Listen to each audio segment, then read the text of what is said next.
In the year 1324, the people of Cairo, a big city in Egypt, saw something they had never imagined.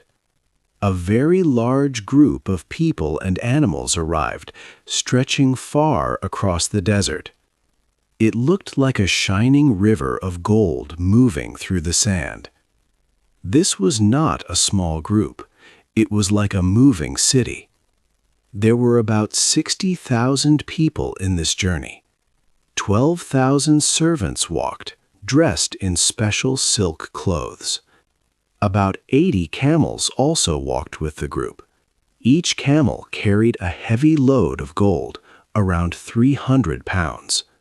500 servants carried golden staffs. At the center of this grand sight was Mansa Musa. He was the king, or emperor, of an empire called Mali, located far away in West Africa. He was on a religious journey to the holy city of Mecca. When Mansa Musa and his large group arrived in Cairo, they stayed for 3 months. During this visit, the king began to give away gold with great generosity. He gave it to poor people he met in the streets. He bought many things from local markets, paying with large amounts of gold. He spent gold freely, almost every day. This act of great generosity had a surprising effect. So much gold came into Cairo that its value fell. Gold, which was usually very precious, became less valuable.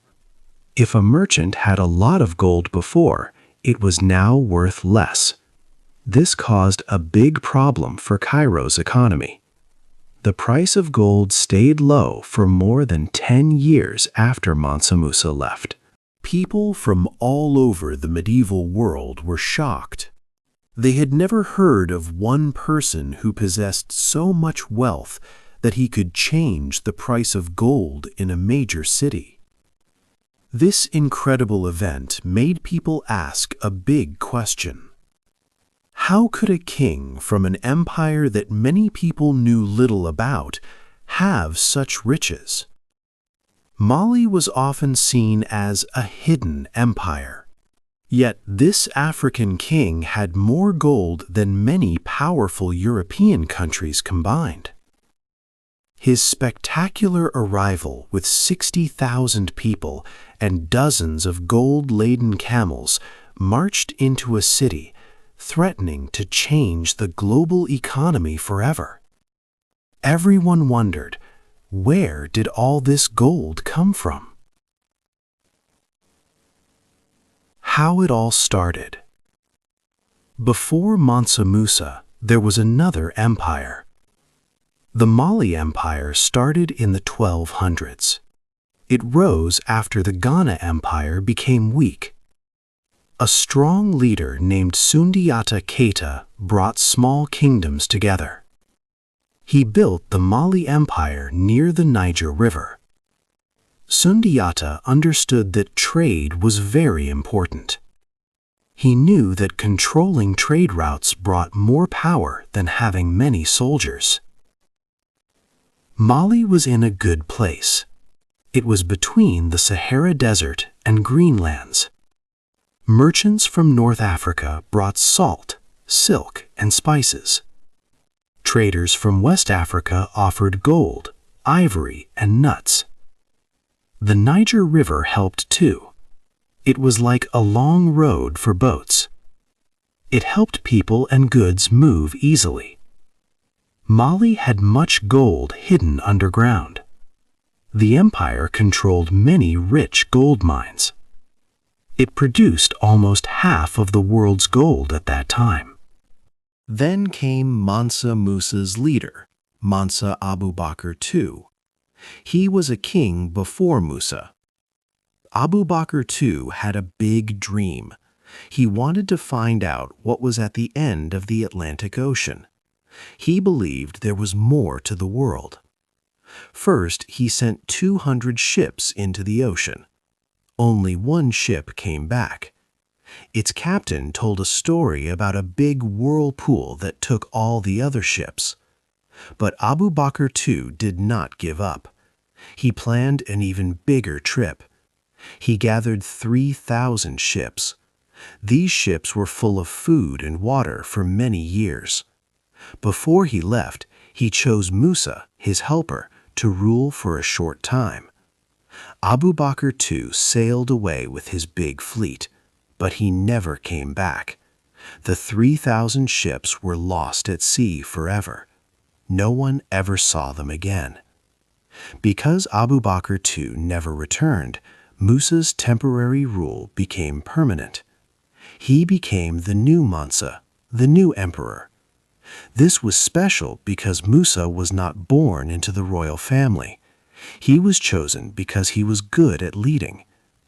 Musa inherited an empire that was already rich and peaceful, but he would make it much, much bigger.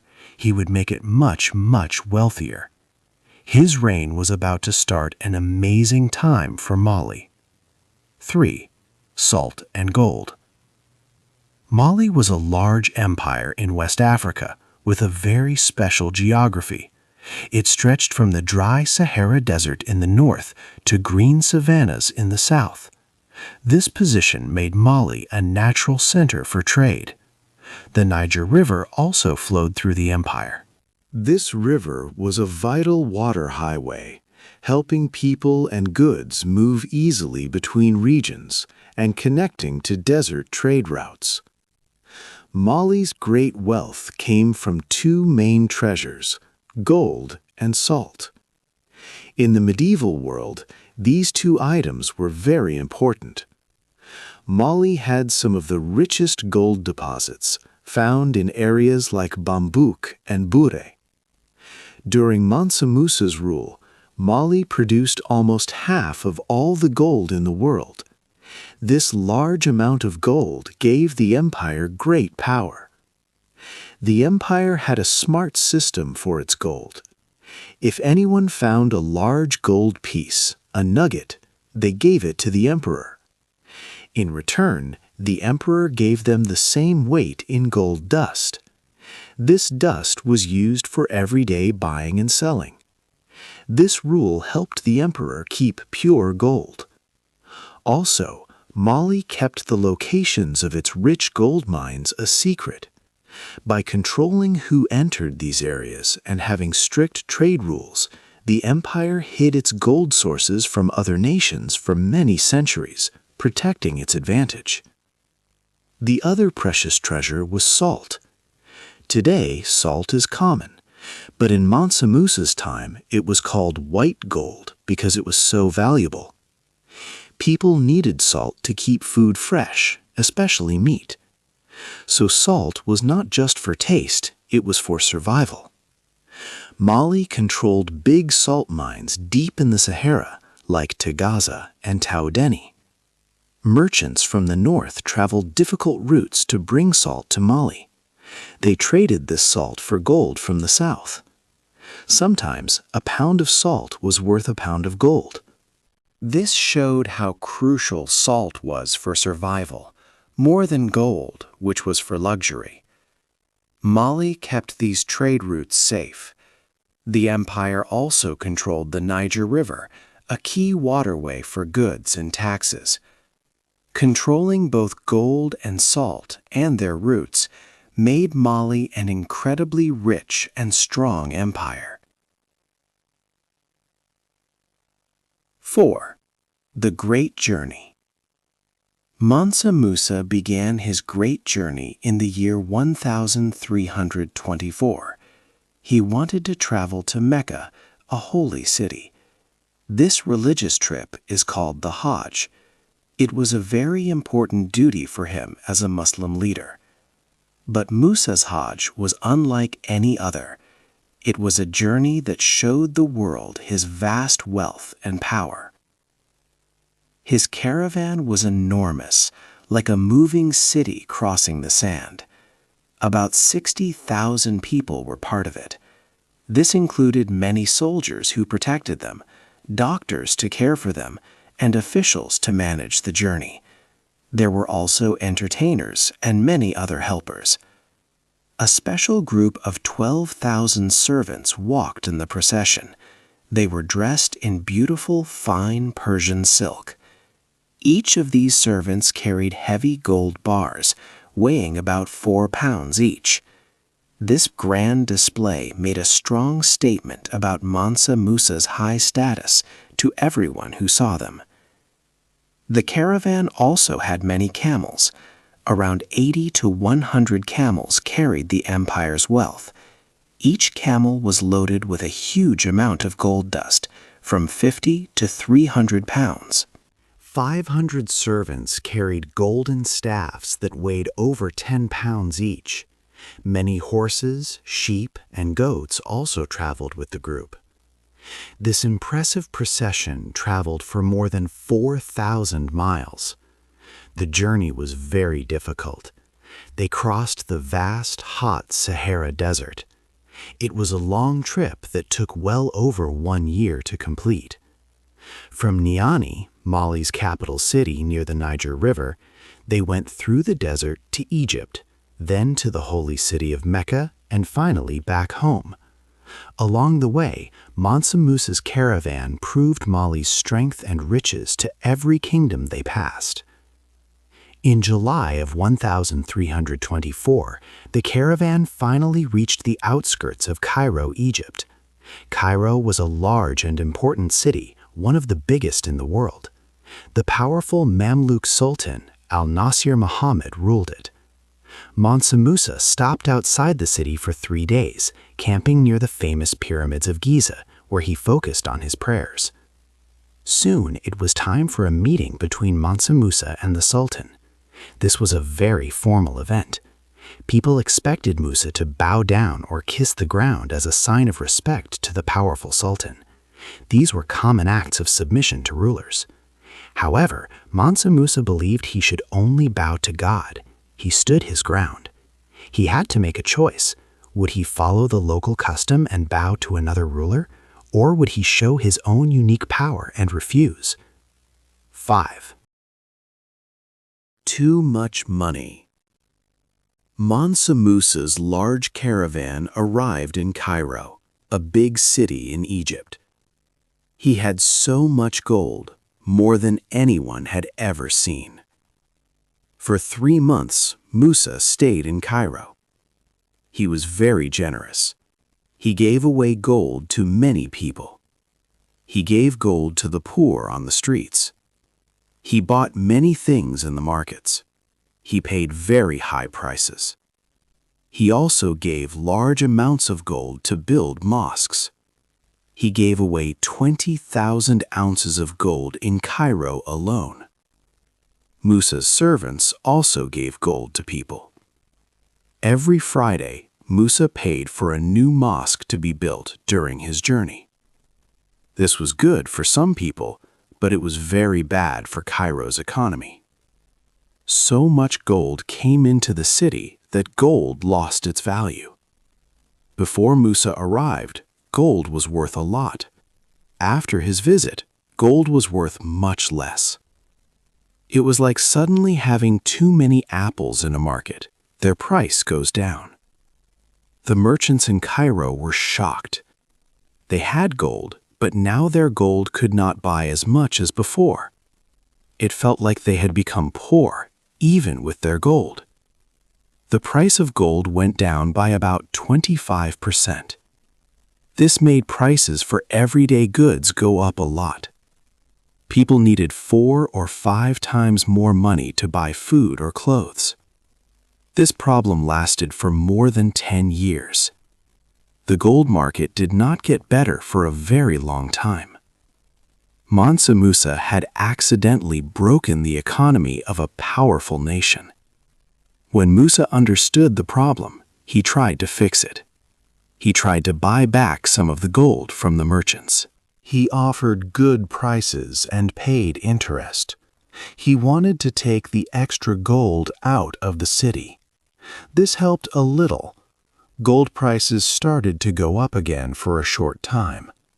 But on his way back home, Musa gave away even more gold. He still had a huge amount.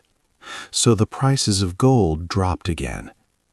In just one trip, Mansa Musa had broken Cairo's economy, tried to fix it, and then broke it once more. His great generosity showed the world how rich he was, but it also taught everyone a hard lesson. Sometimes too much money can be a big problem. 6. The City of Books. After his long journey, Mansa Musa came back to Mali. He brought new ideas and people with him. He wanted to make his empire strong, not just with gold, but with knowledge. So he looked at a city called Timbuktu. Before Musa, Timbuktu was a small trading post in the desert. People bought and sold things there, like salt and gold. But Musa saw more for Timbuktu. He wanted to make Timbuktu a place of learning. He invited many smart people, like builders and teachers, to come to the city. One famous builder was Abu Ishaq al-Sahili. Musa asked him to build a very large mosque, a Muslim place of worship. This mosque was called Jingareber. It was made of earth and wood and became a beautiful part of the city. Musa spent a lot of money on this building, showing how important it was to him. But Musa did not stop there. He also started many schools called madrasas. These schools were often connected to the big mosques. Two important mosques, Sankore and Jingareber, became centers for learning. People called them the University of Timbuktu. It was not like a university today, but many scholars taught students there. They taught about Islam, the Arabic language, numbers, stars, and even medicine. Students came from far away to learn in Timbuktu. Learning meant having many books. So Musa made sure that books and old writings, called manuscripts, were brought to Timbuktu. Many people began to collect books. Some families had libraries with thousands of manuscripts. These books held important knowledge from across the world. They were about religion, law, science, and history. People valued books very highly, sometimes even more than other goods. In time, Timbuktu grew into a city of wisdom. It was in the middle of a desert, but it became more educated than many big cities in other parts of the world. This was because Mansa Musa used his great wealth not just for gold and power. He used it to build places of learning and to bring knowledge to his people. He wanted Mali to be known for its smart scholars, not just its rich king. 7. The strong empire. The Mali Empire was very large, covering about 500,000 square miles. This was a huge area to manage, with many different groups of people and cultures within its borders. Mansa Musa worked hard to ensure his empire stayed strong, organized, and peaceful. He established a well-structured system of government and clear laws that everyone was expected to follow. A key part of Musa's successful rule was the peace he maintained, known as the Pax Manding. This period of peace was vital for the empire's economy, especially for trade. Merchants and traders could travel safely across the long distances within the empire without fear. They carried valuable goods, like large amounts of gold and salt, along the trade routes. Musa's powerful and well-trained army protected the empire's borders and kept the trade paths secure. This protection meant traders felt safe, which helped trade grow and made the empire richer. Musa was also famous for his fair and just rule. People knew that if someone committed a crime, like theft, they would face fair judgment. This built trust in the imperial system. A traveler could carry precious gold from one side of the empire to the other, confident that it would not be stolen. Such safety for valuable goods was uncommon in the medieval world and greatly contributed to Mali's prosperity. The emperor also had specific rules about gold. All large pieces of gold, known as nuggets, were considered the property of the emperor. People who found these nuggets had to give them to the empire.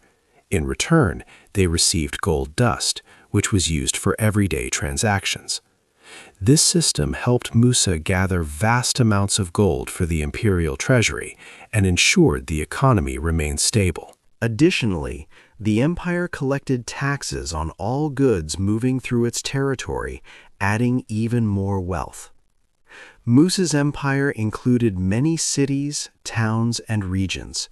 While each had local leaders, they all operated under the general laws and administration of the Mali Empire. This careful organization allowed Mansa Musa to control such a vast and diverse land. He made sure that laws were respected and that justice was served across his domain, making Mali a powerful and respected empire during his time. Under Mansa Musa, the Mali Empire reached its highest point of wealth, peace, and good management. However, as Mansa Musa grew older, a significant question began to arise among his people. Could such a large and successful empire, built on so much gold and strong leadership, continue to thrive and stay united without its wise and golden king?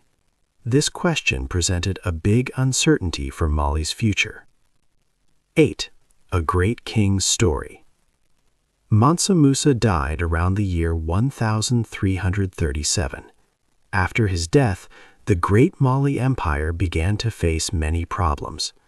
His son, Magan, became ruler, but his time was short. Then Musa's brother, Suleiman, ruled for almost 20 years. However, after Suleiman, the strong empire slowly started to weaken. One big problem was that there was no clear way to choose new leaders. This caused many arguments and fights for the throne. The leaders who came after Musa were generally not as strong. Also, groups from outside Mali, like the Mossi people from the south and Tuareg nomads from the north, started to attack Mali's borders more often. Inside the empire, different regions, such as the Songhai Kingdom, began to fight for their own freedom. In the 1400 and later 1500s, a new change came. European ships, especially from Portugal, started to sail along the coast of Africa. These ships created new trade routes by sea, meaning merchants did not need to cross the Sahara Desert as much. The old desert routes, which had made Mali incredibly rich, became less important. Because of these issues, the powerful empire slowly broke apart into many smaller kingdoms. But even as the empire faded, the stories of Mansa Musa and Mali's golden age were kept alive by traditional storytellers called griots. When we think of very rich people today, names like Elon Musk or Jeff Bezos come to mind. But their wealth, mostly in company stocks, is different from Musa's. Mansa Musa directly controlled the land, the gold mines, and all the important trade routes. His wealth was real, physical gold and resources. Historians find it very hard to put an exact number on his fortune. They say he was so rich that he controlled almost half of the world's gold during his time.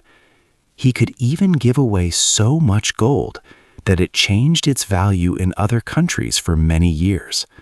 No person today has such direct and huge power over global resources. Mansa Musa's most important legacy was not just his enormous gold. When he returned from his trip to Mecca, he brought many smart people, like architects and scholars. He used his wealth to build the grand Jingarabur Mosque and to make Timbuktu a world-famous city of learning. Many schools and huge libraries with thousands of manuscripts were created there. This focus on culture and education continued for hundreds of years, long after his empire was gone. His actions showed the world that African kingdoms were not only rich in gold, but also in knowledge and wisdom, leaving a mark that lasted for centuries. What do you believe was Mansa Musa's greatest achievement? His incredible wealth, or his dedication to education and culture? Hey there! Just a second before you go. If you learned something new today, please give this video a like, write your thoughts in the comments, and subscribe to the channel. It only takes a second, and it really, really helps to create even better English videos for you. Your support means the world. Thank you.